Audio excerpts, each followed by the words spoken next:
La primera carta de Juan, entonces en el capítulo 1, voy a dar lectura a los versículos 8, 9 y 10. Desde el versículo 6 en adelante encontramos algunos condicionales. En el versículo 6 dice, si decimos que tenemos comunión. En el 7, si andamos en luz.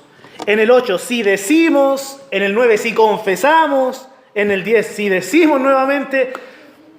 Pero nos vamos a enfocar en los tres últimos. Bien, versículos 8, 9 y 10. Voy a dar lectura en el nombre del Señor. Dice así, primera de Juan, capítulo 1, versículos 8 al 10. Si decimos que no tenemos pecado, nos engañamos a nosotros mismos y la verdad no está en nosotros. Si confesamos nuestros pecados, Él es fiel y justo para perdonar nuestros pecados y limpiarnos de toda maldad. Si decimos que no hemos pecado, le hacemos a Él mentiroso y su palabra no está en nosotros. Amén. Vaya en su mente al primer siglo de la era cristiana, terminando el primer siglo.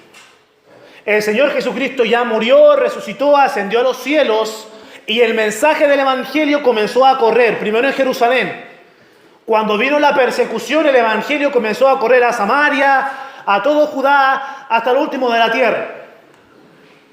Gradualmente el Evangelio se fue expandiendo y la iglesia de Cristo, esa iglesia preciosa que Él compró con su sangre, comenzó a crecer y comenzó a desarrollarse. Y la obra de Cristo empezó a abarcar diferentes partes del mundo conocido. Una hermosa obra. La iglesia crece, pero los apóstoles han muerto. Casi todos ellos a mano de sus perseguidores. A manos de los romanos y a manos de los mismos judíos, religiosos judaizantes que se oponían al avance de la obra de Dios en la tierra, en su iglesia. Pero un apóstol queda vivo, está muy anciano, es conocido como el discípulo del amor, aquel discípulo que se recostó cerca del pecho de nuestro Señor Jesucristo, aquel discípulo que miró la crucifixión desde los pies de la cruz, aquel discípulo al cual el Señor Jesucristo le asignó el cuidado de su propia madre. Amén. El apóstol Juan. Amén. El apóstol Juan mira la condición de la iglesia terminando el primer siglo de la era cristiana y se da cuenta cuál es la realidad de la iglesia. La obra crece, los pecadores se siguen salvando, se siguen arrepintiendo. Él ejerce un trabajo de administración sobre las iglesias, se preocupa de conocer el estado de las iglesias, suplir sus necesidades, escribirles cartas, proveerles sana enseñanza. Y se ha dado cuenta de algo, de un problema que hasta el día de hoy prolifera. Y es que falsos maestros se han introducido en las iglesias. El apóstol Pablo también luchó mucho en contra de ellos. El peligro más grande para las iglesias en el primer siglo fueron los judaizantes. Judíos que se metían a las iglesias para decirle a los cristianos, si quieren ser salvos, no les basta con creer en el Señor Jesucristo por medio de la fe. No es suficiente con la gracia, tienen que complementarlo con las obras de la ley. Por tanto, si quieren ser salvos, tienen que circuncidarse. Y ahí muchos cayeron redonditos al engaño de los judaizantes. Y por eso Pablo escribe la carta a los Gálatas, para aclarar la situación. El segundo peligro más grande que la iglesia sufrió en el primer siglo fue el peligro de la herejía griega. Ahora, la herejía causa serios problemas en las iglesias. Donde se mete alguien con una doctrina diferente a la sana enseñanza de nuestro Señor Jesucristo, hay graves problemas, pero principalmente en dos áreas. Primero, una enseñanza incorrecta, ajena a la palabra de Dios, obviamente produce división en el pensamiento de la hermandad. Entonces hasta el día de hoy vemos cómo iglesias se dividen. ¿Por qué? Porque se levantó un grupito que tenía un pensamiento diferente a lo que al pastor ha venido enseñando durante años en la iglesia. Entonces se junta un grupito, comienzan a decir que el pastor está mal, que el pastor está fuera de la palabra, y la iglesia empieza a dividirse, y precisamente ese es el segundo peligro, o el segundo efecto que produce la falsa doctrina, y es la división en las iglesias, la falta de comunión. Cuando un cristiano empieza a prestar atención a doctrinas equivocadas, una de las primeras cosas que hace es desconfiar del Dios en el cual creyó. Y se siente engañado. A mí me predicaron esto y yo llegué al evangelio por esto. Y cuando escucha una doctrina errada, aunque la doctrina sea efectivamente falsa, aquel cristiano se confunde.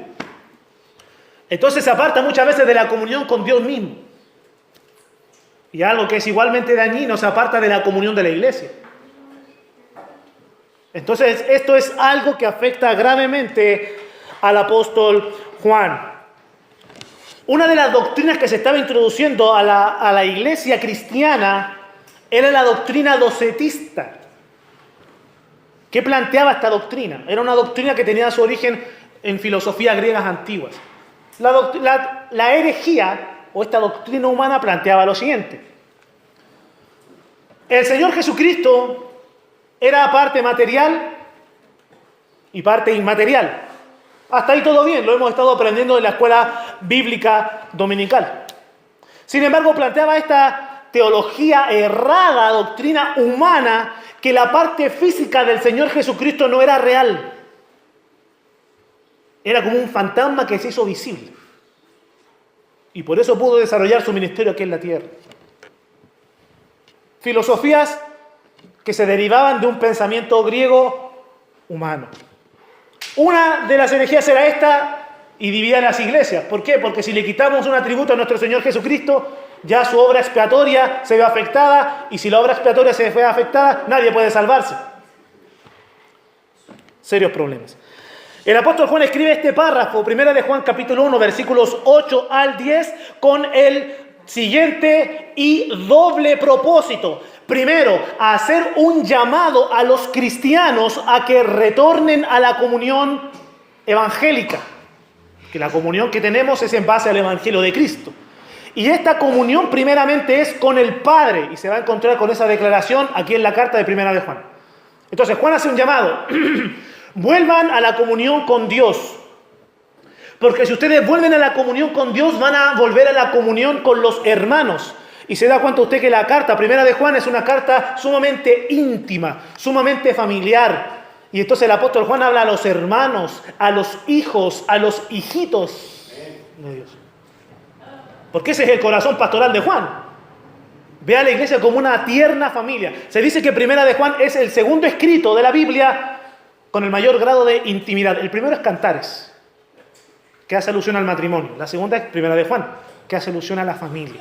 Bien, entonces, el primer propósito de esta intención de Juan es hacer un fuerte llamado a la comunión. Primero con el Padre, segundo con los hermanos. Y el segundo propósito es el siguiente: derribar la falsa enseñanza que en este caso particular los gnósticos habían introducido en la hermandad. ¿Qué era lo que planteaba el gnosticismo?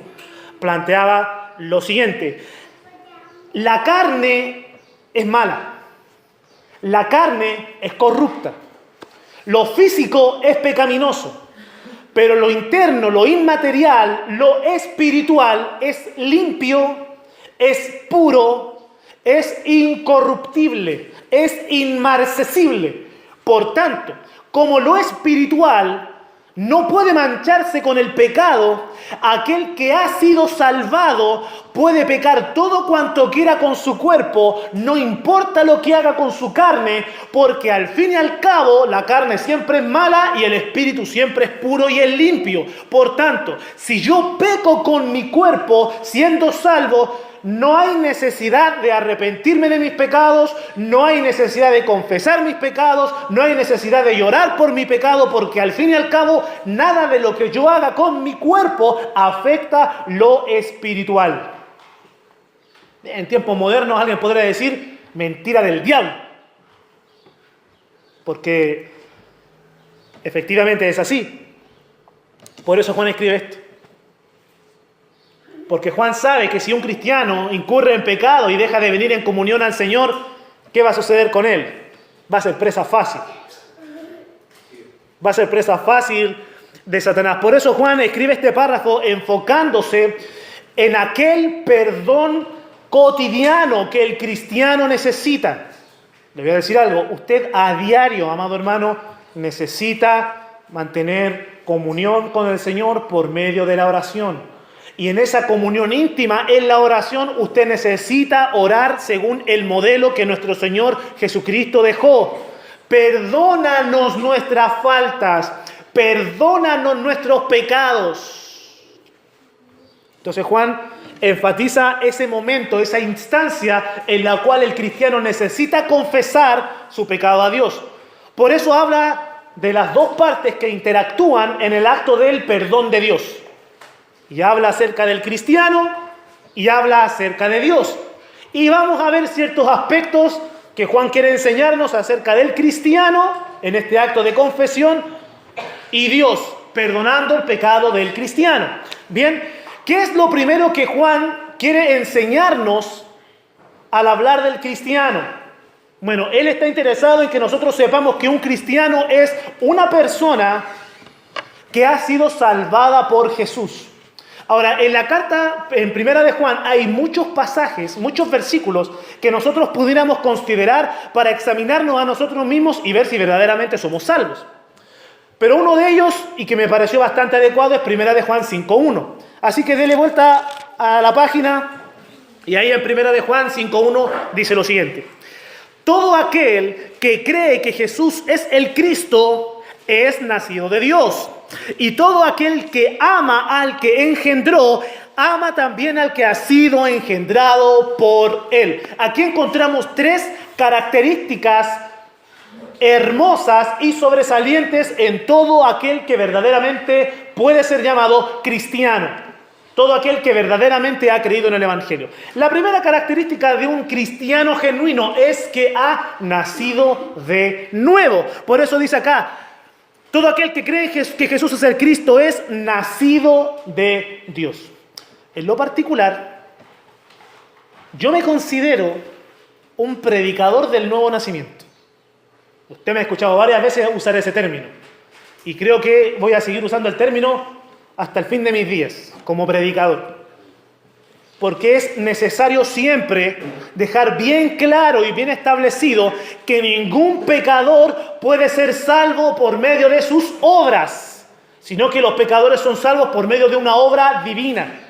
Ningún pecador nunca va a ser salvo por repetir la oración del pecador. Los pecadores se salvan por medio del nuevo nacimiento. Ningún pecador nunca va a ser salvo al pasar adelante en un servicio religioso, levantar sus manos y llorar, aunque no es pecado hacerlo. Ningún pecador nunca va a ser salvo por medio de pasar por las aguas del bautismo, la cual sabemos que el catolicismo romano plantea que en el bautismo es removido el pecado original y depositada la gracia santificante en la criatura. Entonces, aquel que ha sido salvado ya se puede morir en paz, porque le fue otorgada la gracia. Pero la palabra de Dios dice, el Señor Jesucristo en esa noche con Nicodemo, le dijo, de cierto te digo que el que no naciere de nuevo no puede ver el reino de Dios. Entonces, ¿qué es el nuevo nacimiento? ¿Qué es nacer de nuevo? Es ese milagro que Dios obra en el corazón del pecador cuando el pecador escucha el mensaje del Evangelio.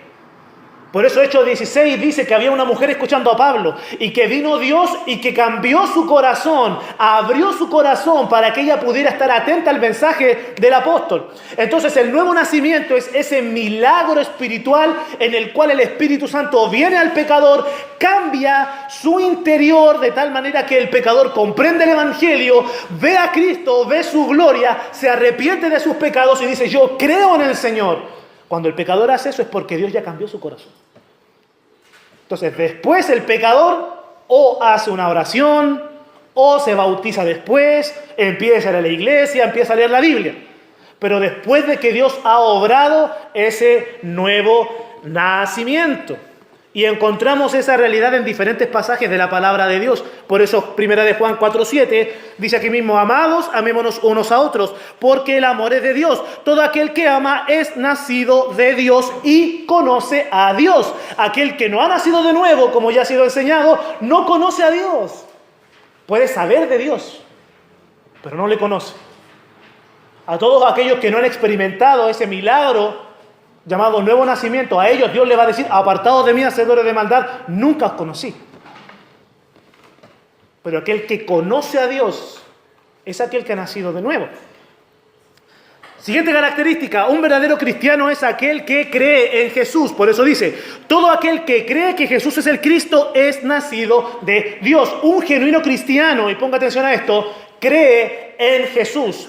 A veces los predicadores callejeros, que tienen un lindo ministerio, se equivocan. Y dicen: de tal manera amó Dios al mundo, que ha dado a su Hijo unigénito, para que todo aquel que en Él crea. No, la palabra no dice crea, la palabra dice cree. Porque es necesario creer en Jesús. Aquel que permanece creyendo constantemente en Jesús, ese es el que es salvo. No es el que a veces cree y a veces deja de creer. El verdadero salvo, el verdadero nacido de nuevo, permanece creyendo siempre en Jesús. No importa lo que pase, siempre cree en Él. A veces se debilita, a veces falla, a veces se cae, pero ama a Cristo. Y dice: no importa cuán fuerte sea la tormenta, no me voy a soltar de su manto.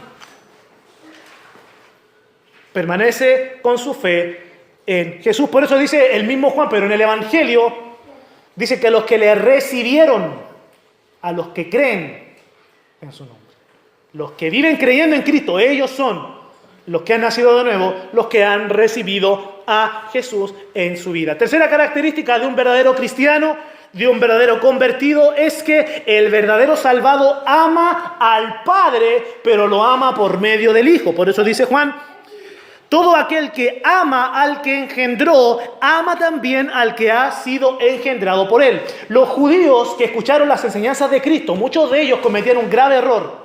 Y es que obviamente creían en Yahweh, creían en Jehová, pero no creían en el Mesías, no creían en Cristo. Grave error.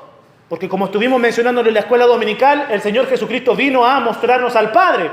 Por tanto, es imposible trazar una línea divisoria entre la fe en Jehová como Dios Padre y la fe en el Señor Jesucristo. No se pueden dividir, porque ambos conforman una unidad indivisible en cuanto a la fe para ser salvo. Por eso nuestros famosísimos testigos no pueden tener salvación. Si dicen: Jehová es Dios, Jehová es Rey de Reyes, Jehová es Todopoderoso, pero Jesús es un ángel creado después, es un Dios con minúscula, es el arcángel Miguel que se encarnó. Falso. No se puede creer en Jehová excluyendo a Jesucristo de la gloria que Él tiene, como Dios encarnado. El que ha sido verdaderamente salvado entonces ha nacido de nuevo, cree en Jesús y llama al Padre por medio del Hijo. Por eso el Señor Jesucristo dijo: el que me recibe a mí, ¿a quién recibe? Al que me envió, al Padre. Y en forma negativa lo dijo: el que me aborrece a mí, al Padre aborrece. Muchos se van a llevar grandes sorpresas cuando estén en la presencia de Dios y Él le diga: apártate de mí, hacedor de maldad. Pero yo creí en Jehová, pero no creíste en su Hijo.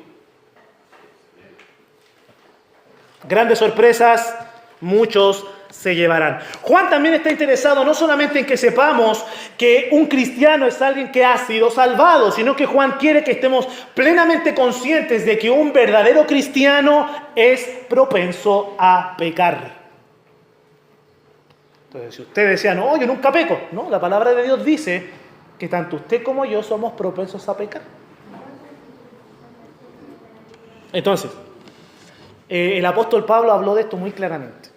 Si es rápido, acompáñeme a Romanos 7, por favor. Romanos 7. Juan escribe y dice: si decimos que no tenemos pecado, nos engañamos a nosotros mismos. Y luego dice: si decimos que no hemos pecado. Entonces habla de una forma muy sutil de dos realidades, del cristiano y del pecado. Primero, Juan hizo una insinuación a que el cristiano está habituado al pecado. Por eso dice Romanos capítulo 7, versículo 15, lo siguiente, dice el apóstol Pablo: porque lo que hago no lo entiendo, pues no hago lo que quiero, sino lo que aborrezco, esto hago. Entonces usted dice: oye, parece que eso lo escribí yo, porque siempre me pasa. Todos los días hago cosas que no quiero hacer. Cometo errores que no quiero cometer. Le hablo a mi familia de una forma que no le quiero hablar. Y después voy dolido al Señor a pedirle perdón. Y después lamentablemente voy y me equivoco de la misma manera.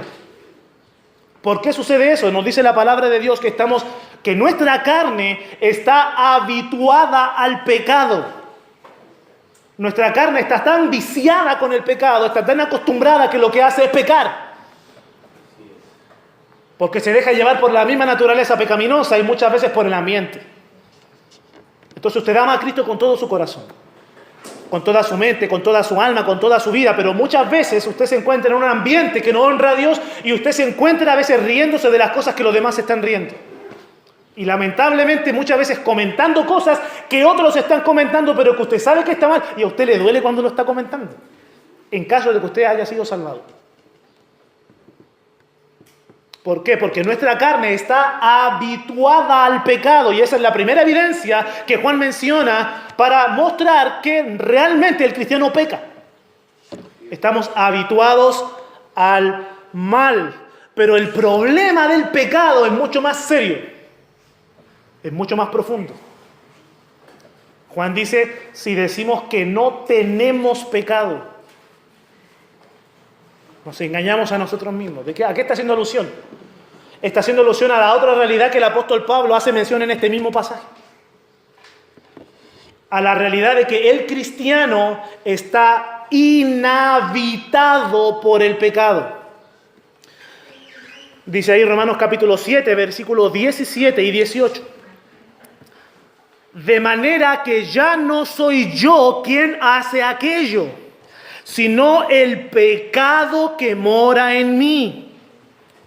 Y yo sé que en mí, esto es, en mi carne, no mora el bien, porque el querer el bien está en mí, pero no el hacerlo. Un momento, hermano pastor. Un momento. Usted acaba de decir delante que es una herejía, o que fue una herejía del primer siglo, que el espíritu era limpio y puro, pero que la carne era pecaminosa. Y aquí Pablo aparentemente está diciendo eso, está afirmando eso que usted dijo que era una herejía. A ver, ¿cómo explica eso? Bueno, yo sé que lo estaba pensando, por eso cuando lo dije usted dice así. Eso lo voy a explicar en este preciso momento. El cristiano está habituado al pecado como quien está habituado a una mala costumbre. Por ejemplo, usted sabe y a usted no le gusta tomar sopa y sorbetear la cuchara. Usted sabe que está mal y no le gusta hacerlo. Y se da cuenta que a los demás no les gusta que lo haga. Y a veces lo hace porque lamentablemente tiene una mala costumbre y usted está luchando contra esa mala costumbre. Entonces, de esa manera es que el cristiano está habituado al pecado. ¿De qué manera el cristiano tiene el pecado inhabitando en sí? De la misma manera que cuando usted se pone una chaqueta y se da cuenta que la chaqueta tiene una pulguita y esa pulga le molesta constantemente. No es parte de esa molestia de su cuerpo como tal, sino que como usted tiene una prenda puesta encima, hay algo que le molesta, que está moviéndose en esa prenda.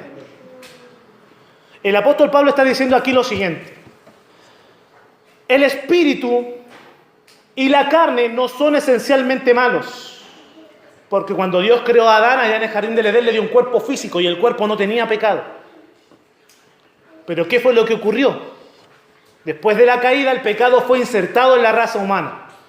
De tal manera que hay una ley del pecado morando en nuestros miembros. No porque la carne sea inherentemente mala, sino porque hemos heredado un germen de nuestros primeros padres, a lo cual nosotros llamamos naturaleza pecaminosa. Otros le llaman pecado original. De tal manera que nuestra carne no es inherentemente mala, tiene un germen, dicho en forma ilustrativa. Y por eso es que Pablo habla en primera persona diciendo, yo sé que en mi carne no mora el bien, refiriéndose a la parte material porque está contaminada por la naturaleza pecaminosa. Pero cuando dice, no hago el bien que quiero, está hablando desde un plano espiritual, porque la palabra dice que los que hemos sido salvos andamos en el Espíritu. Entonces, desde el plano espiritual, el apóstol Pablo no quiere pecar, pero su carne, producto de la naturaleza pecaminosa, se inclina al pecado. Y eso es muy diferente a decir que la carne es totalmente mala y que puedo hacer lo que quiera con mi carne. Son dos cosas distintas. Es un poco sutil la diferencia, pero es marcada al fin y al cabo. Y son dos conceptos totalmente distintos. Entonces, aunque el cristiano está habituado al pecado e inhabitado por el pecado, porque la ley del pecado está en nuestros miembros, el cristiano no vive en pecado. Dice ahí, 1 de Juan, capítulo 3, versículo 9, lo siguiente. 1 de Juan, capítulo 3, versículo 9. Todo aquel que es nacido de Dios no practica el pecado, porque la simiente de Dios permanece en él, porque hemos nacido de nuevo y el Espíritu Santo está en nosotros. Y no puede pecar porque es nacido de Dios. ¿Cómo es esto que el cristiano no puede pecar? Bueno, el apóstol Juan lo explica un poco antes. Dice ahí en el versículo 8, el que practica el pecado es del diablo, porque el diablo peca desde el principio. Para esto apareció el Hijo de Dios, para deshacer las obras del diablo. Un verdadero cristiano, un verdadero nacido de nuevo, tiene pecado morando en su carne, pero no vive conforme al pecado. De tal manera que cuando el verdadero cristiano peca, le duele.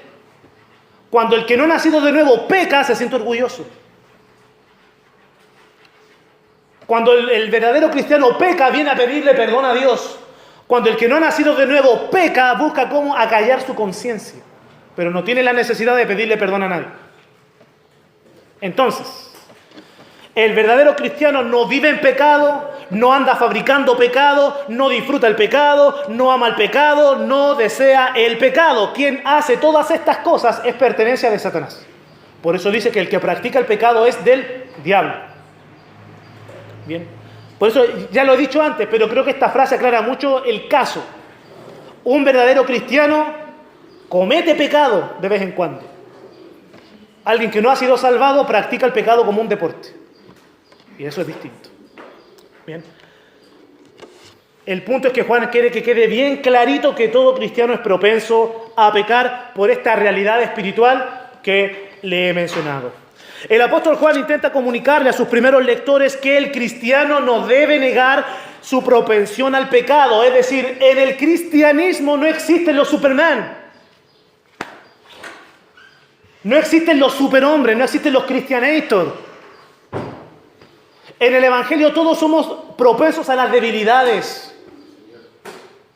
Todos estamos expuestos a la debilidad y a caer de vez en cuando. Por eso no tenemos que negar esta realidad, porque negar la realidad de que somos propensos al pecado significa un alejamiento de la vida en la verdad. Por eso dice, si decimos que no tenemos pecado, nos engañamos a nosotros mismos y la verdad no está en nosotros. ¿Qué quiere decir esto? Que aquel que niega que es una persona falible está expuesta a dejar de vivir la vida plena y en abundancia que Cristo ha venido a darle. Porque si yo en el día de hoy niego la realidad de que yo soy propenso al pecado, cometo el error de caer en la jactancia. Jactarme de algo que es mentira, decir que no voy a pecar nunca. Si yo digo que no soy propenso a pecar, esa jactancia me va a llevar a apartarme de la comunión de mis hermanos. Y conocí un caso hace unos años atrás, tal vez le dé risa, pero es cierto. Un matrimonio joven. Ellos decían que no podían estar en el mismo culto con los hermanos de la iglesia, porque ellos habían alcanzado un grado de santidad mayor. Entonces no podían participar en el culto con los hermanos porque eran muy santos y se podían contaminar. Y yo casi me caí cuando escuché eso, pero lo creían.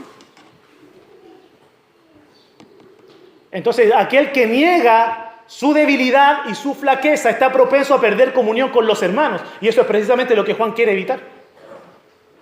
Aquel que niega su debilidad y su condición falible es propenso a perder comunión con los hermanos y perder comunión con Dios. Porque ¿qué pasa con los altivos? Dios lo mira de lejos. Dios resiste a los soberbios. Dios no mantiene comunión con aquellos que son duros, aquellos que son orgullosos delante de Él, aquellos que niegan las verdades de la palabra de Dios. El cristiano no debe negar su propensión al pecado, porque hacerlo manifiesta que verdaderamente ese cristiano no conoce la palabra de Dios. Nosotros como cristianos evangélicos, sobre todo bautistas, tenemos una buena costumbre. Y es que necesitamos todo respaldarlo con un versículo bíblico. Aquel que dice, yo nunca he pecado y yo no estoy expuesto al pecado. Hay que preguntarle, ¿tienes un versículo para corroborarlo? Sí, Primera de Lucho, capítulo 9. No está en la Biblia. Aquel que hace una afirmación así, él mismo está declarando una verdad que realmente es mentira, una doctrina que es falsa. Entonces, aquel que dice que no es propenso al pecado, manifiesta que no ha conocido la palabra de Dios. Es un ignorante de las Escrituras. Pero lo más grave de todo es lo que dice aquí el apóstol Juan. Si decimos que no hemos pecado, le hacemos a Él mentiroso. Su palabra no está en nosotros. Aquel que niega su debilidad está diciendo que Dios es falso. Y eso es terrible porque es blasfemia. Porque a lo largo de todas las Escrituras la palabra de Dios nos declara nuestra condición. No hay justo ni aun uno. No hay quien entienda, no hay quien busque a Dios. Todos se apartaron, a unos se hicieron inútiles. No hay quien haga lo bueno, no hay ni siquiera uno. Por cuanto todos pecaron y están destituidos de la gloria de Dios. Amén. Ciertamente todos nosotros somos como inmundicia, nuestra justicia como trapo de inmundicia.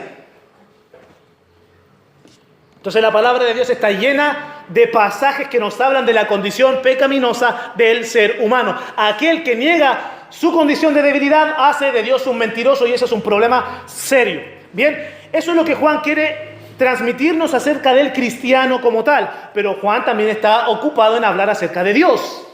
Porque a eso hemos venido, a aprender del Señor. Entonces, para hablar de Dios, primeramente Juan hace mención a los atributos de Dios o a características propias de Dios. Principalmente a dos propiedades divinas. Primero dice que Dios es fiel.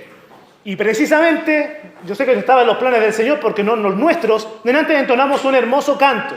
Tu fidelidad es grande.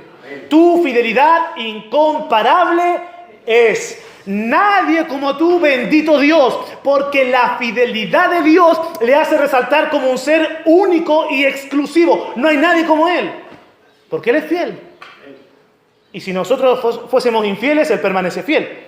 O sea que cuando Pablo escribió ese verso, estaba diciendo, aquí nadie puede jactarse de no fallarle a Dios. Nosotros somos infieles, pero Él siempre permanece fiel. ¿Qué significa el hecho de que Dios sea fiel? Significa de que Él es íntegro en cuanto al cumplimiento de sus promesas. Lo que Dios ha prometido, Él lo ha cumplido. Y hay promesas que todavía no se cumplen, pero pronto se cumplirán. Eso usted puede tenerlo por seguro. Para tener confianza y certeza de eso, puede leer el libro de Apocalipsis. Ahí están las promesas que todavía no se cumplen, pero ya vienen. No se desesperen. Bien, Dios no claudica ni se arrepiente de sus compromisos. Él prometió cuando el ser humano cayó en pecado que la descendencia de la mujer iba a pisar la cabeza de la serpiente. ¿Lo cumplió o no lo cumplió? Amén, que sí. Lo cumplió en la cruz. La serpiente mordió a Cristo en el sentido de que dañó su parte física. Dañó su parte que padecía de flaqueza. Porque el Señor en la carne estaba expuesto a las debilidades humanas. Pasó frío, pasó hambre. Cuando le azotaron, Él sangró, Él sufrió, Él se dolió. Entonces la serpiente mordió el calcañar del descendiente de la mujer. Pero el Señor Jesucristo le pisó la cabeza. Y arruinó el plan satánico muriendo en la cruz, derramando su sangre, pagando el precio para la redención de los pecadores. Entonces el Señor Jesucristo cumplió con la promesa de Génesis 3:15. Hay otra promesa del Señor en Isaías capítulo 53, versículo 5, la cual dice lo siguiente: Mas Él herido fue por nuestras rebeliones, molido por nuestros pecados. El castigo de nuestra paz fue sobre Él y por su llaga fuimos nosotros curados. Aquí el profeta registra una profecía obviamente a futuro, pero hablando en pasado. Probablemente Isaías lo vio en una visión, probablemente Dios le dijo escríbelo así tal cual, eso yo no lo sé. Lo que sí sé es que esta profecía se cumplió en el Señor Jesucristo. De modo que en Génesis capítulo 3 el Señor, Dios Padre, promete enviar a aquel que va a pagar el precio por el pecado. En Isaías 53, versículo 15, promete enviar a aquel que va a cargar sobre sí el pecado, que va a pagar el precio. Y en Miqueas capítulo 7, versículo 19, Dios promete lo siguiente: Él volverá a tener misericordia de nosotros, sepultará nuestras iniquidades y echará en lo profundo del mar todos nuestros pecados. Es decir, Dios ha prometido proveer a aquel que va a pagar el precio, prometió a aquel que pagó el precio y promete seguir perdonando nuestros pecados siempre. Amén. Ahora, dígame usted si eso no es ser fiel a lo que se promete. Entonces Él se ha comprometido a perdonarnos continuamente y yo tengo la certeza y la confianza de que Él lo hace. Amén. Porque cuando voy a Él en oración siento su Espíritu Santo limpiando mi mente y mi alma. Y como lo he mencionado, al salir de esa habitación de oración uno se siente más liviano. Porque es imposible tener comunión con Dios y no experimentar emociones como tal. Dios es fiel, según el apóstol Juan, en esta porción, pero además Dios es justo. Ahora, cuando Juan hace mención a la justicia de Dios, no está haciendo mención necesariamente a la justicia remunerativa. ¿Cuál es la justicia remunerativa de Dios? Es aquella justicia por medio de la cual Dios premia las buenas obras, porque las remunera. Más bien está haciendo mención a la justicia retributiva. Es aquel aspecto de la justicia de Dios por medio de la cual Dios castiga el pecado, castiga la maldad, derrama su ira y derrama su juicio sobre el pecado, sobre todo aquello que ofende su carácter santo. Entonces, por medio de su justicia retributiva, Él aplica la pena o derrama castigo sobre la falta.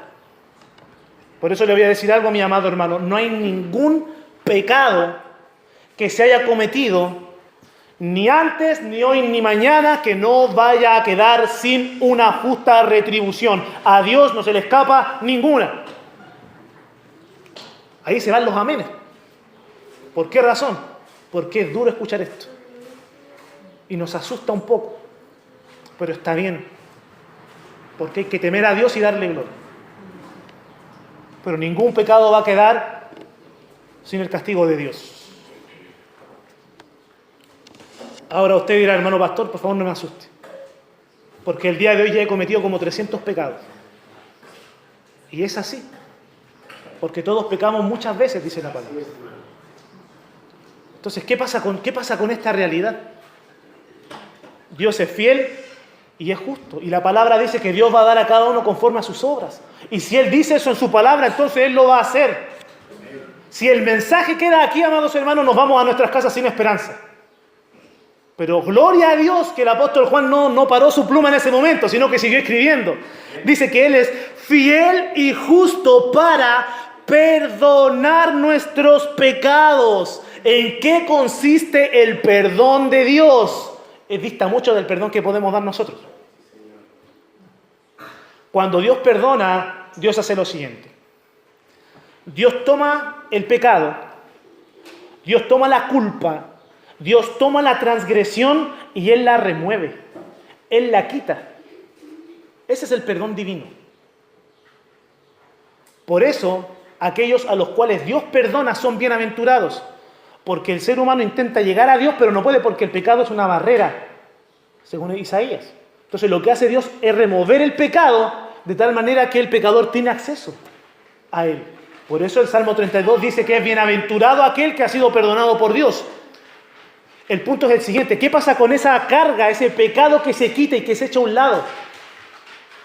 Bueno, en el libro de Levítico nosotros vemos que simbólicamente el sacerdote, cuando desarrollaba o llevaba a cabo el sacrificio, ¿qué hacía él? Ponía su mano ¿dónde?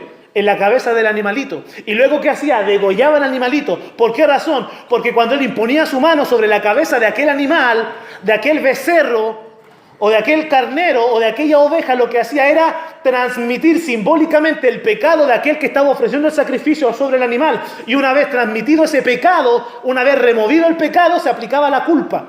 Entonces el animal moría y la persona se iba perdonada. Porque ese sacrificio graficaba lo que en el plano espiritual estaba ocurriendo. Dios remueve el pecado y aplica castigo sobre él. Por esa razón, cuando el Señor Jesucristo aparece en escena y Juan está desarrollando su ministerio y ve al Señor Jesucristo venir, dice: he aquí el Cordero de Dios que quita el pecado del mundo, porque Él es suficiente para perdonar a todos los pecadores. Qué hermoso es el Señor. Qué glorioso es nuestro Rey. Por eso, amado hermano, tengo buenas noticias para usted. Excelentes noticias, y espero que esto le haga brincar de alegría. Le cité ya el pasaje, se lo voy a leer de nuevo. Isaías capítulo 53, versículo 5.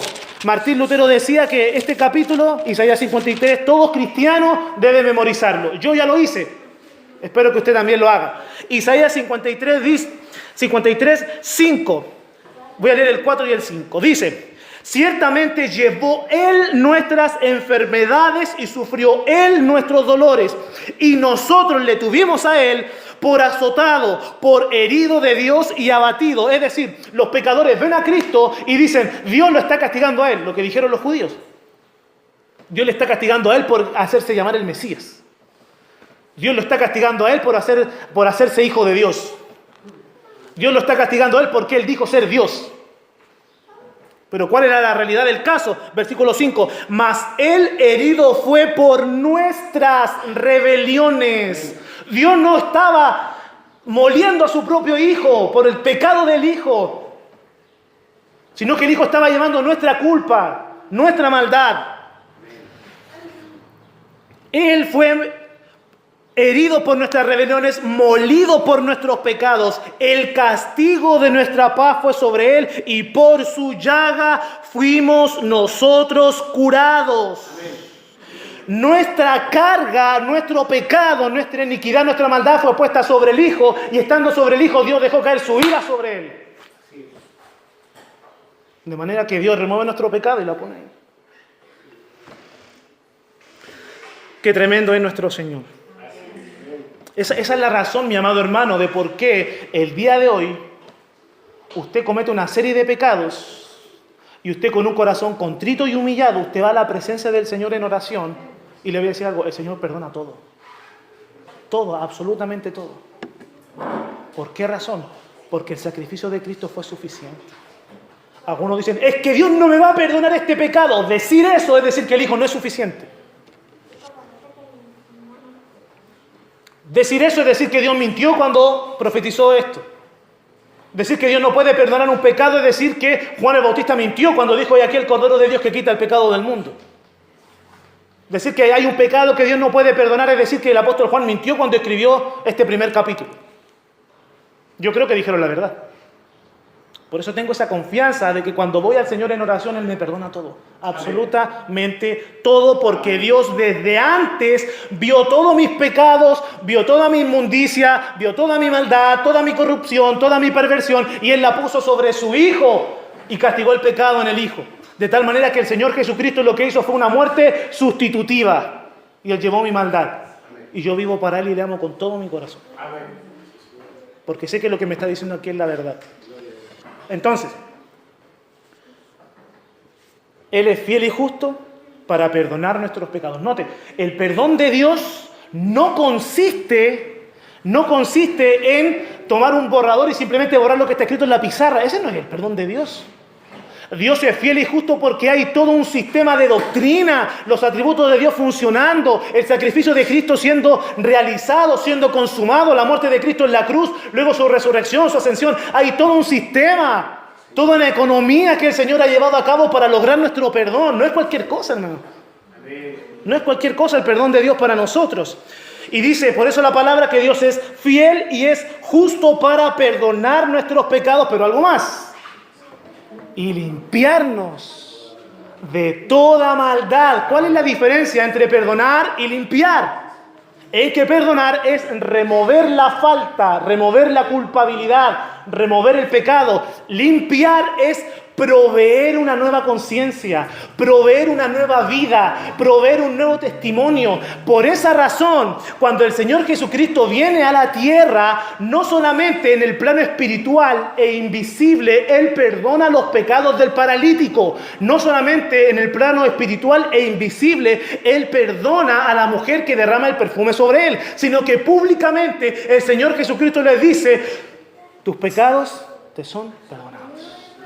Porque públicamente le estaba dando una nueva conciencia, un nuevo testimonio, un nuevo estilo de vida. Ni yo te condeno, ahora vete y no peques más. El Señor nos perdona, pero además nos limpia. Por eso, mi amado hermano, no importa lo que haya pasado antes. No importa cuántas veces cayó. No importa cuántas veces usted fue infiel. No importa a quién le mintió. Y es muy importante decir esto. Esta es una frase que yo utilizaba habitualmente cuando predicaba en las micros. No importa a quién le mentiste. No importa lo que consumiste. No importa a quién mataste. No importa a quién violaste. Dios puede perdonar todo. Absolutamente. Absoluta y totalmente. No estoy promoviendo el pecado. Estoy promoviendo el perdón de Dios. Porque el sacrificio de Cristo fue suficiente para perdonar todos los pecados. Y Él puede dar una nueva vida. Él puede dar una nueva mente. Él puede dar un nuevo corazón, porque Él es fiel y justo para perdonar todos nuestros pecados y limpiarnos de toda maldad. Amén. En base a estas verdades que les acabo de compartir, mis amados hermanos, ¿cuál es nuestra responsabilidad? ¿Qué es lo que nosotros tenemos que hacer el día de hoy? Primeramente, lo que tenemos que hacer es lo que el apóstol Juan nos induce a hacer. En 1 de Juan, capítulo 1, versículo 9. Si confesamos nuestros pecados, Él es fiel y justo para perdonar nuestros pecados y limpiarnos de toda maldad. Vaya al Señor en oración. Amén. Apenas se dé cuenta que ha pecado, ore al Señor. Señor, confieso. ¿Qué es confesar? Es decir lo mismo que se hizo. Señor, confieso, tuve este mal pensamiento. Sí, Señor, otra vez lo tuve. Dije estas malas palabras nuevamente, perdóname. Nuevamente dice esto, perdóname, Señor. Y si usted confiesa, Él es fiel y justo para perdonar sus pecados y limpiarlo de toda maldad. Vaya al Señor en oración. No le crea a su carne que le va a decir es que Dios ya no te va a perdonar. Ya te perdonó 10 veces el día de hoy. No le crea. Vaya al Señor en oración. Amén. A buscar el perdón abundante de Cristo. Amén. Segundo, ¿cuál es nuestra responsabilidad? Se la voy a leer directamente de la palabra. Efesios capítulo 4, versículo 32. Antes bien, sed benignos unos con otros, misericordiosos, perdonándoos unos a otros, como Dios también os perdonó a vosotros en Cristo. Es decir, que Dios vio desde antes toda nuestra culpabilidad, toda nuestra maldad, y Él nos perdonó. De tal manera que cada vez que vamos a Él a pedirle perdón, el Señor nos perdona. Por eso, si tu hermano peca contra ti y él viene arrepentido, tienes que perdonarle. ¿Cuántas veces? ¿Hasta 7? Otros son más espirituales. Señor, ¿hasta 20? ¿Tengo que perdonar a mi hermano? No, perdónale todas las veces que él venga a ti arrepentido. Porque eso es lo que Dios hace contigo. Entonces tú también tienes que ser capaz de perdonar. Ah, Señor, pero aquí tu palabra dice que si confieso tú me perdonas. ¿Eso quiere decir que cuando me confiesen yo tengo que perdonar? No. En tu corazón tú debes dispensar ese perdón a otros. Ya va a llegar el momento en el cual te van a confesar el pecado y ahí tú manifiestas aquel perdón que ya soltaste. Pero no guardes rencor en tu corazón. Perdona a tu hermano, perdona a tu hermana, perdona a tu esposo, perdona a tu esposa, perdona a tus hijos, perdona a tu jefe, perdona a tus compañeros.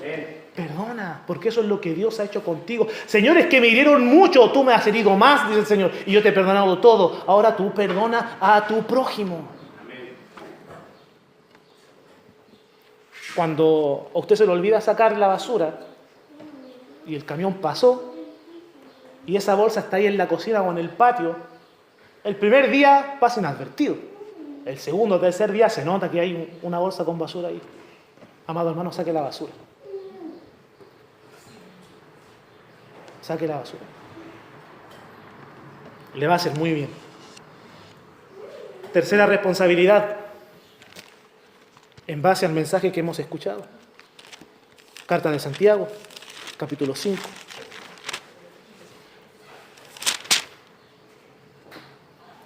Versículo 16. Confesaos vuestras ofensas unos a otros y orad unos por otros para que seáis sanados. Todos los que estamos acá tenemos necesidad de sanidad.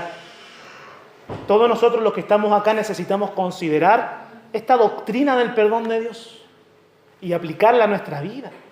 Pero también nosotros buscar el perdón de Dios y buscar el perdón de nuestros hermanos. Porque hemos fallado muchas veces y le hemos fallado a muchos hermanos. Amados hermanos, el Señor ha hablado su corazón.